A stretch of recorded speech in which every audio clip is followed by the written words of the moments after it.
Étoile, Moule, Gouémont, Plumeur Baudou, l'Anilis, Plounéour 13, c'est le programme de Ça valait le détour. Allez, bel été chez nous.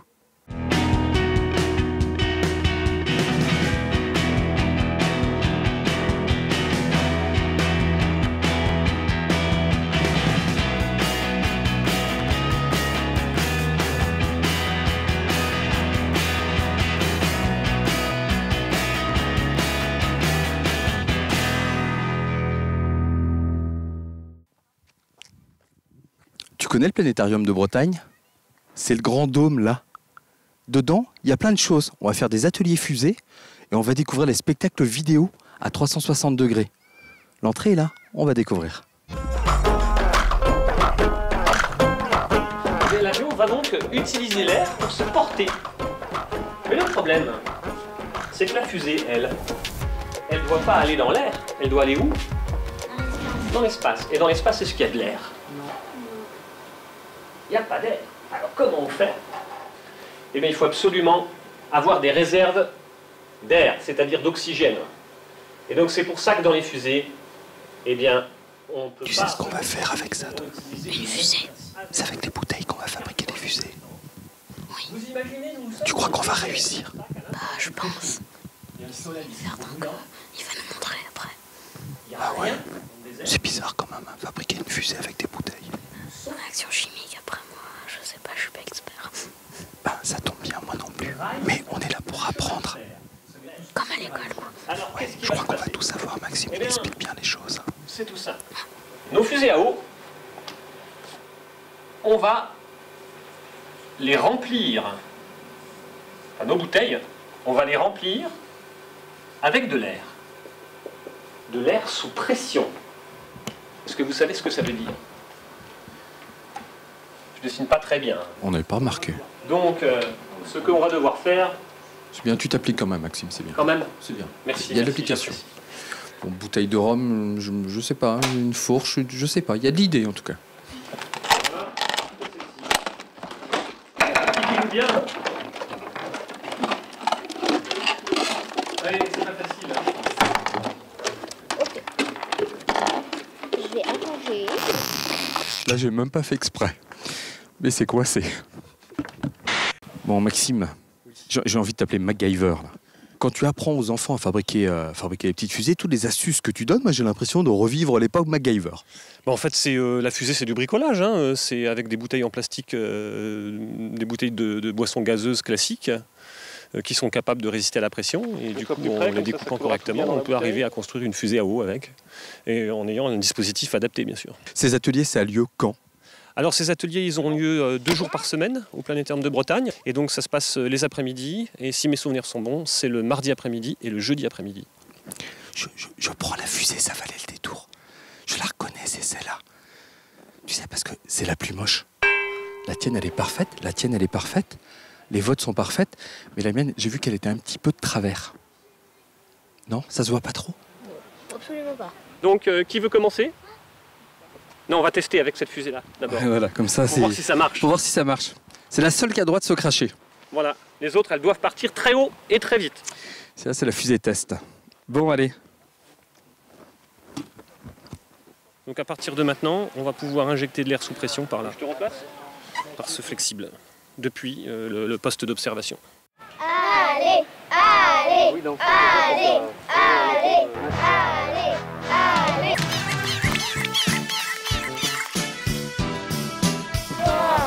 2, 1... Waouh!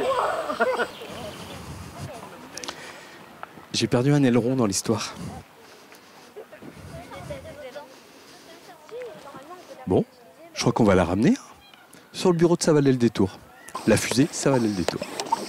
Ah non, mais c'était plus facile avec celle-là, je sais pas pourquoi. T'en chies un peu là, Maxime, hein? On dirait. Ça va. Mais bon, t'as vu mes bras. Hein. Oui, j'ai vu, ouais. Voilà. Attention, compte à rebours. 3, 2, 1, go! Alors, t'as trouvé comment cet atelier? Trop génial. Qu'est-ce que t'as appris?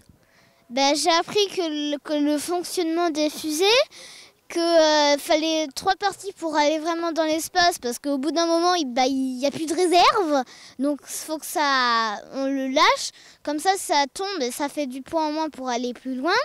Et moi, qui aime bien le bricolage, j'ai trouvé ça génial, que c'était une bonne expérience. Oui. Comment tu as eu l'idée de venir faire cet atelier ? C'est pas moi qui ai eu l'idée, c'est papa-maman qui voulait me faire une surprise et puis la surprise est vraiment réussie, je trouve. Regarde. T'as vu ça ? Regarde. T'as vu les bras que ça fait ? Hein ? Il fait ça tout l'été, Maxime. T'as vu ? Il a des gros bras. 3, 2, 1, partons !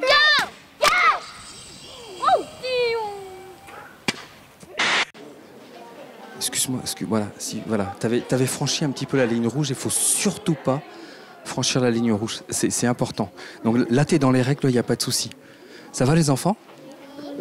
Vous êtes venus voir quoi ? Les planètes ? Ah non, je sais pas s'il y a des dinosaures. Tu crois qu'il y a des dinosaures ? En tout cas, je suis sûr qu'il y a des planètes, il y a des étoiles. Bon, il y a le soleil forcément, il y a plein de choses que vous allez découvrir. Vous savez comment elle est la télé à l'intérieur ? Vous croyez que c'est une petite télé, que c'est un petit écran, que c'est un... C'est un grand écran.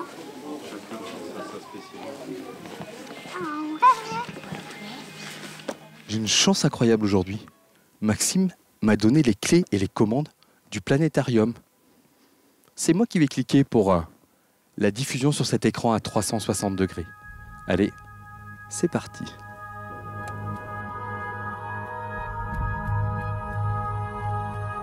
Ces spectacles sont là pour montrer aux gens ce que c'est que l'univers, les sciences de l'univers. Et donc on fait des spectacles qui sont à la fois ludiques et aussi pédagogiques, ce qui permet aux gens d'apprendre en s'amusant. C'est un peu l'objectif du planétarium. Donc un voyage virtuel dans le système solaire à la découverte de tout ce qui tourne autour du Soleil, c'est quand même assez fantastique. En plus, avec l'actualité récente, on a plein de nouvelles informations à donner au public. Et puis la nuit étoilée, c'est tout simplement qu'est-ce qu'on va voir ce soir dans le ciel, comment regarder et dans quelle direction. Donc tout ça, c'est très concret. L'écran, en fait, c'est un écran dôme, c'est-à-dire que l'image projetée est constituée par 8 vidéoprojecteurs qui sont donc capables de constituer ensemble une image complète sur une voûte, donc à 360 degrés, à l'horizontale et 180 degrés en vertical. On profite des grands rendez-vous spatiaux et de l'astronautique pour pouvoir utiliser le planétarium comme support de diffusion de ces grandes découvertes. Par exemple, au 14 juillet... La dernière, c'était Michel a marché sur la Lune. Ouais, pas tout à fait. Non, c'était la sonde American New Horizons qui est arrivée donc à côté de Pluton et qui nous a donné pour la première fois des images de Pluton. Et c'est Pluton bien. Et voilà, c'est Pluton bien, ouais. Et on a aussi un grand rendez-vous la semaine prochaine avec notre nouvelle séance qui s'appelle Origine du système solaire, où là on va reparler de la sonde Rosetta et on va montrer les dernières découvertes de la sonde Rosetta. On va avoir une série de projections qui sont exceptionnelles, qu'on ne passe que pendant la nuit des étoiles. Et ce sera le 7 août. Et donc on proposera également en parallèle de travailler en partenariat avec le club d'astronomie du Trégor, où on fera des vraies observations avec des vrais télescopes devant le parvis du planétarium. Donc les gens pourront mettre l'œil dans l'instrument pour regarder les anneaux de Saturne. Non, c'était une pochette pour mettre. Le planétarium, c'est combien de visiteurs par an ? Alors, le planétarium, c'est environ 40 000 visiteurs par an, entre 35 et 40 000.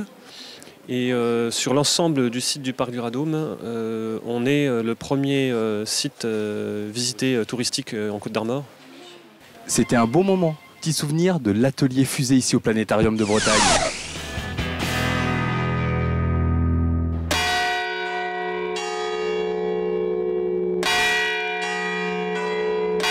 Bon, je crois que c'est la bonne heure.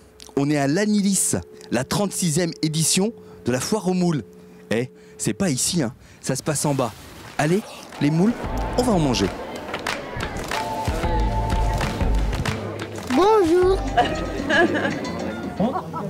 Est-ce que c'est pas encore, c'est dans une quinzaine d'années que tu pourras me remplacer, mais pour l'instant, tu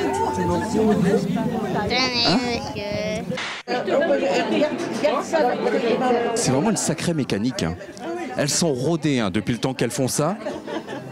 On se connaît, non? On se connaît, je crois, depuis l'année dernière, effectivement. On s'est vu l'année dernière. Hein. Oui. Vous n'avez pas changé de place? Non, pas vraiment, non. Alors combien pour 16,50 €. Il y a un bonus. Il y a un bonus. Faut bien que je vive. Moi, je refais une réduction. réduction pour passer à la télé quand même. Ah oui, on peut. Ah non, 15,50 € alors. Voilà, c'est ça. Vous m'offrirez le moule frites? Pas le choix. Alors, les 20 moules frites et les 2 saucisses frites. Monsieur a dit 20, je viens surenchérir. Moi, je dis 30. J'en veux 30. Vous réservez d'un seul coup 20 moules frites? Oui. Et ça permet justement aux gens de se retrouver parce que les gens arrivent de Niort, de La Rochelle, de Paris et c'est là la réunion de famille. Un grand moment de convivialité. Tout à fait, et c'est ce que nous apprécions le plus. Ça permet de revoir le pays.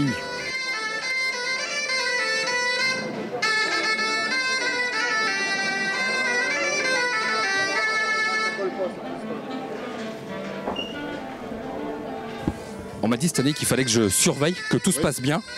Donc, pas laisser les griller. Surtout pas les laisser griller. Si ça crame, c'est pas bon. Si ça crame, c'est pas bon. Mais on m'avait parlé de moules. Pas de saucisses merguez? Ici, c'est les saucisses merguez. Les moules, c'est un peu plus loin. Ici, vous êtes sur le coin de la terre avec les produits des agriculteurs du coin. Là-bas, c'est les D'accord. pêcheurs. Je repasse tout à l'heure en douce alors. D'accord. Bon, ça se passe bien, c'est pas trop dur? Non, non, non, non, non. Alors c'est dans quel sens? Là, c'est les bonnes. Il y a les jeunes qui sont en train de servir. Il y a vous qui êtes en train de nettoyer les moules, préparer les moules. Mais c'est tout l'Anilis qui se met, toutes les associations qui sont en train de bosser là. Tous les ans, tous les ans. Ah, nous, on vient depuis plus de 20 ans pour nettoyer, pour travailler. Oh, vous avez loupé quand même 16 ans. Comment? Vous avez loupé 16 ans. Oh, c'est possible. Nous avons un Alsacien avec nous. C'est qui? C'est vous l'Alsacien? Je suis de la Poutroie. Et vous êtes là pour les vacances? Ouais, je viens presque chaque fois à la foire aux moules. Et donc maintenant vous vous êtes pris au jeu et vous filez un coup de main du coup. Oui, et j'ai mon brevet de gratteur de moules. Et vous avez mis combien d'années à l'obtenir, votre brevet de gratteur de moules? Oh, 2-3 ans.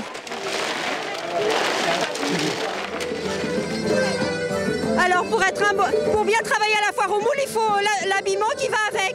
Alors voilà, Oh tu non, vas Véro. devoir porter pas le déguisement, mais Ah oui, non, la non. tenue du bon La tenue bénévole. officielle du bon bénévole. Voilà, tout à fait. Le cœur de la foire aux moules de l'Anilis. Les odeurs ici, c'est tout simplement fabuleux.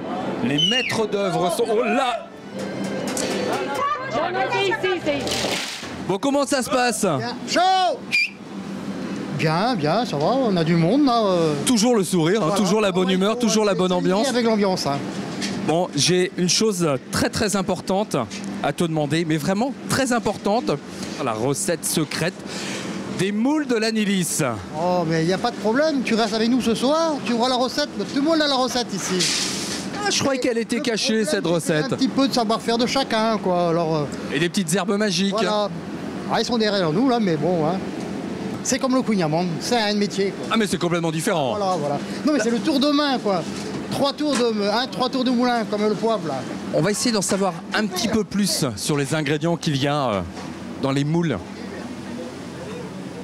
Il y a du persil. C'est quoi ça? De l'estragon. C'est de l'estragon, c'est marqué dessus d'ailleurs, estragon.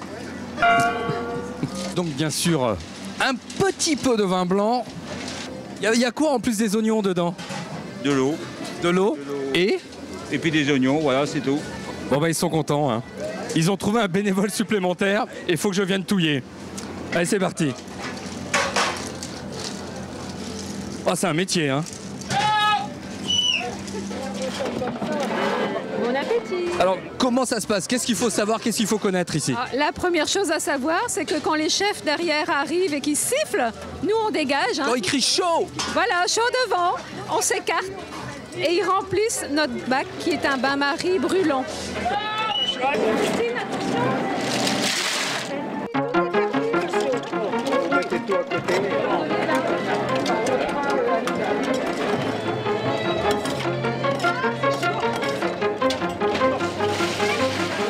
C'est bon, je crois qu'on a les frites.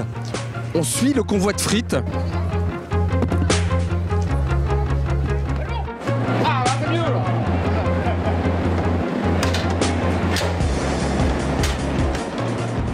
Si je me souviens bien, 25 kilos dans toute la ligne de cuisson. Ouais, sur les 5 friteuses. Et rappelle-moi, combien de tonnes de pommes de terre vous épluchez la veille pour faire les frites? On épluche une tonne 8. 2 tonnes de pommes de terre sans les épluchures. Il reste une tonne 8. Bah voilà, c'est ça. Et on essaye d'écouler tout. Le plus dur, c'est d'ouvrir les cartons. Tout à fait. Chaud les frites! Allez, allez! Allez, il y en a beaucoup, hein? Attention!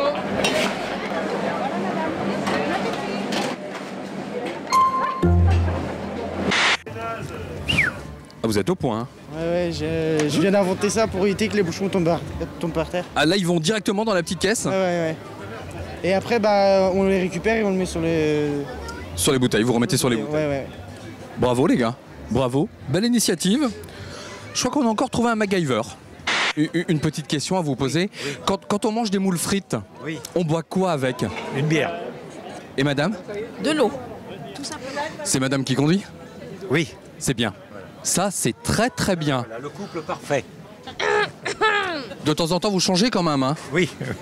Non, même pas. Bon, moi j'ai besoin de savoir comment ça se passe votre petit repas. Ça a l'air pas mal, non? Rien. Elles sont comment ces moules? Délicieuses. Bon, vous venez tous les ans à la foire aux moules? Quand on n'est pas en vacances, oui.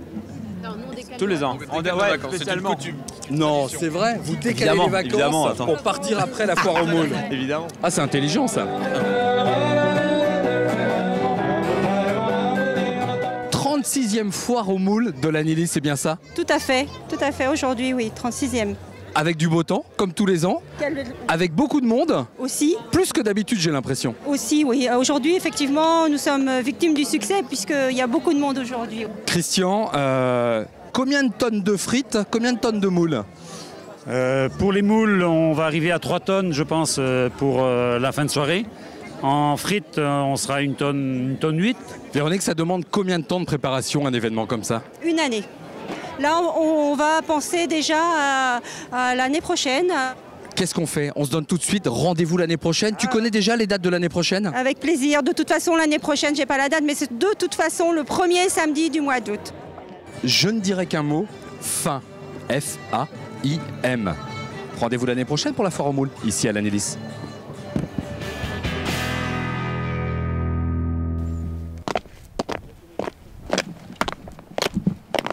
Excusez-moi, je me permets de vous demander, je cherche la fête des Gouémoniers. Ah, mais c'est ici, c'est tout autour. C'est tout autour? Oui, il y a 4 équipes de coupeurs. Là, vous arrivez juste parce que c'est la marée basse, donc c'est juste le moment. Bon, la fête des Gouémoniers, ici à Plounéour 13, on va découvrir une très vieille tradition. Elle est découverte dans sa vallée le détour. Dis-moi Régine, je vois que tu as mis tes tongs. Ah oui, mais boutou quat. Alors boutou, ce sont des chaussures et quat, c'est bois en breton. Et en fait, pour marcher dans les rochers, les boutou quat, c'est extra. Parce qu'ils sont ferrés dessous, comme ça. D'accord. Ils sont cerclés de fer.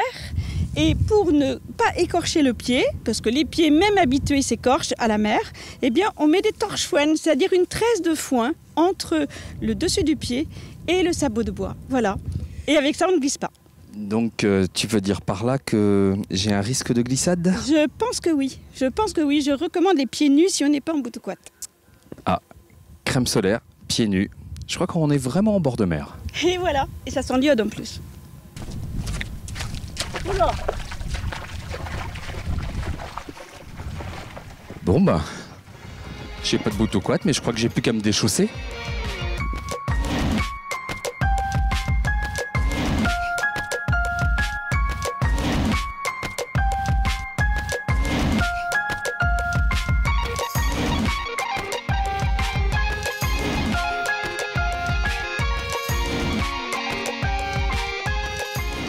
Patrick, dis-moi, qu'est-ce que tu es en train de faire? Ah, je coupe du goémon pour faire une drome. Alors la drome, si j'ai bien compris, c'est le tas de goémon qu'on voit derrière là-bas et qui va flotter tout à l'heure et qui va remonter avec la marée sur la plage l'autre bout. C'est ça. Elle va revenir directement avec le courant, et avec une perche de 6 mètres. Toi, il y a longtemps que tu coupes du goémon comme ça? Ça fait quelques années. Le but de couper ce goémon, c'est pour faire quoi au final? C'est pour faire de l'engrais. De l'amendement pour la terre. Voilà. Et des algues. Et des produits de beauté aussi. Voilà. Tu avais dans ta famille, avant toi, d'autres personnes qui coupaient le goémon comme ça? Oui, mes grands-parents. On m'a dit que c'était vous le chef. L'ancien chef, quoi. L'ancien chef? Oui. À la retraite maintenant? Ben aussi, je suis à la retraite, oui. Bon. De toute façon, on explique aux autres, quoi. comment faire. Ça fait combien de temps que vous faites ça, vous, Yves? Moi, je fais ça depuis mes 14 ans. Nos enfants, nous, ne sont pas tellement intéressés, parce qu'ils n'aimaient pas ce métier-là. Mais alors, ceux d'après se sont intéressés de la vie de tous les jours. Et la relève, elle est là? Elle est là, oui. Oui, c'est des bons. Ça, c'est des bons. Mais c'est pas bien. Moi, les vers de terre, j'aime pas ça. Vous regrettez ce temps-là? Oh non, pas du tout. C'était quoi? C'était trop difficile à l'époque? C'était trop difficile. Je vous donne une idée, si vous voulez, de ce que c'était en 56. On allait à 8 faire une drôme comme ça. À 8, pour 10 000 anciens francs, on gagnait 12,50 francs tous les jours. On n'a pas regretté ce temps-là. Mais bon, à ce moment-là, nos fermes n'étaient pas grandes. Et la coupe de Guémont compensait le revenu. Quoi. Il fait chaud, hein? Il fait chaud. Je vois que les traditions sont respectées jusqu'au bout. Hein. On appelle ça comment, le ravitaillement? Gaëlle, oui. Oui, le ravitaillement, ouais. Panaché, bière, limonade, eau. Moi, je vais boire un petit coup de ça, là. Un petit coup de limonade. Ouais. Isabelle. La limonade, c'est Isabelle. Ah d'accord, moi c'est Michel. Enchanté Michel. Enchanté Isabelle. La Drôme est presque terminée là, qu'est-ce qui va se passer après? Alors pour l'instant elle n'est pas totalement terminée, encore quelques centimètres, puis les cordages vont être ramenés au-dessus de la Drôme avec des pièces de bois qu'on appelle des drôles avec 2 trous. On va mettre des pics pour resserrer les algues les unes contre les autres, faire une sorte de paquet cadeau. Un perchiste va aller se jucher sur la Drôme, la diriger vers le courant et lutter contre la houle, lutter contre le vent pour que ça prenne le bon courant pour ramener la Drôme vers la plage. Et en fait, Plounéours s'adapte vraiment à cela parce qu'il y a des grandes plages de sable et que les courants ramènent à la plage. Ce qui permet à la Drôme de 12 à 15 tonnes de flotter sans s'accrocher au rocher et ensuite d'aller s'échouer sur la plage au bout de 3-4 heures à peu près. Voilà, 3-4 heures de trajet avant de s'échouer sur la plage. Une fois là-bas, qu'est-ce qui va se passer? Quand la marée sera descendue, des charrettes et des chevaux vont venir prendre les algues, les amener sur la dune et généralement donc on vend les algues au poids. C'était plus facile auparavant parce qu'il y avait une forte demande en algues, c'est un peu moins vrai maintenant.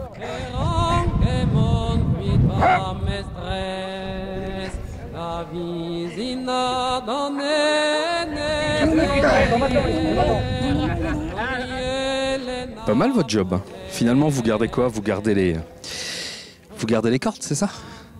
Non? Non, parce que j'en vois certains qui triment un petit peu et puis surveiller la manœuvre, quoi. On est tranquille. Tout va bien. Comme d'habitude. Bon, la journée s'est bien passée? Un peu trop chaud. On va pas se plaindre. Hein. Oh non. T'as fait quoi toi aujourd'hui? T'étais à la coupe? Non, porter le Guémont pour amener sur la Drôme. Il y a longtemps que tu fais ça? C'est la 2e fois que je fais. Vous rangez? Ah bah il faut ranger. Ah bah, ça va, ça rend bien les photos? Oui, très bien. Vous n'êtes pas du coin, vous? Non, d'Alsace. Finistère, vous connaissiez? Oui, ça fait déjà quelques années qu'on vient. On est tombé amoureux de la Bretagne, Finistère Nord, surtout cette région. Vous aviez déjà vu ça? Non, c'est la première fois. Toujours une légende, j'en ai entendu que parler. Ouais. Et c'est la première fois que je vois ça.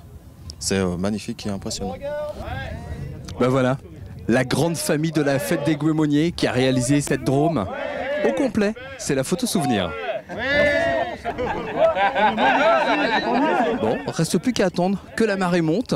Et dans 4 heures, normalement, on est l'autre bout. Et c'est monsieur le maire qui nous ramène à bon port. Alors, brûler les algues comme ça, Gauloin, ça sert à quoi?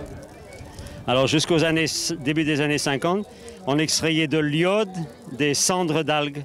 L'iode qui entrait dans la pharmacie pour la teinture d'iode, mais aussi dans la photographie. Et donc il fallait d'abord les brûler pour que la quantité amenée à l'usine et au laboratoire soit moins importante. On n'est plus que le pain de soude. Ça juste depuis 1828, lorsque la première usine a été créée au Conquet par M. Tissier qui était pharmacien. Et pas de son prénom d'ailleurs. Pâtissier. Bon, on oublie celle-là.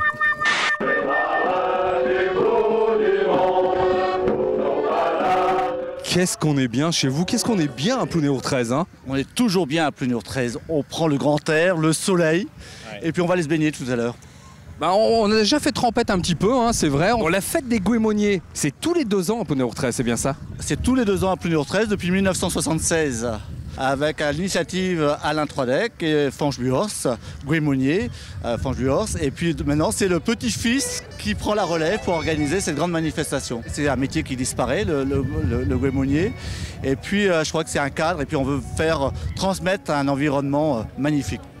Et on a la chance d'avoir des personnes qui connaissent tout de ce qui se passe aujourd'hui. Je l'ai surnommé Wiki, hein, gentiment. On a l'impression d'avoir Wikipédia avec nous parce que tu es vraiment une encyclopédie. C'est beaucoup de curiosité, surtout beaucoup d'affection pour ce pays qui nous a adoptés parce que nous n'étions pas d'ici. Et merci à toi d'être venu et à Anne d'avoir assisté aussi à cette démonstration de coupe et de radeau de Guémont. Ah, parce que toi tu appelles la caméra Anne. Bah oui, on a commencé à se prénommer par nos prénoms, donc on continue. Eh ben voilà, c'est vrai. Tu t'appelles Anne, c'est bien ça? Eh ben bravo Anne.